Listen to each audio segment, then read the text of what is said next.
வானத்துல இந்த கலர்ல நட்சத்திரம் மின்னுச்சுன்னா தயவு செஞ்சு வீட்ல இருந்து வெளில வந்துடாதீங்க. அதுக்கு முன்னாடி உங்க நேம்லயும் ஸ்டோரி போடணும். நான் உங்க நேமா கமெண்ட் நம்ம சேனலையும் சப்ஸ்கிரைப் பண்ணிடுங்க.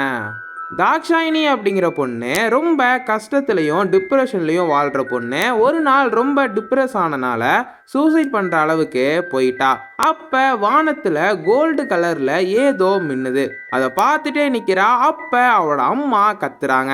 இவ போய் என்னன்னு பார்க்குறா. அவளோட அம்மா அந்தரத்தில் பறந்துட்டு தாக்ஷாயினியை முறைச்சி பார்க்குறாங்க. இவ பயந்து வீட்டை விட்டு வெளில வரா. அப்படி வந்தா அந்த ஊரில் உள்ளவங்க எல்லாரும் பறந்துட்டு இருக்காங்க. இவன் மட்டும் ஏன் பறக்கல அப்படின்னு மேலே பார்க்குறா. அப்படி பார்த்த அவளுக்கு ஒரு பேரதிர்ச்சி காத்திருந்தது. என்னன்னா இவளோட உடம்பும் அந்தரத்துல பறந்துட்டு இருக்குது. இவளோட ஆவிதான் இது எல்லாத்தையும் பார்த்துட்டு இருக்குது. அந்த கோல்டு கலர் எதனால வானத்துல எரிஞ்சுது, அதனால ஏன் இப்படி நடந்தது அப்படின்னு கமெண்ட் பண்ணுங்க.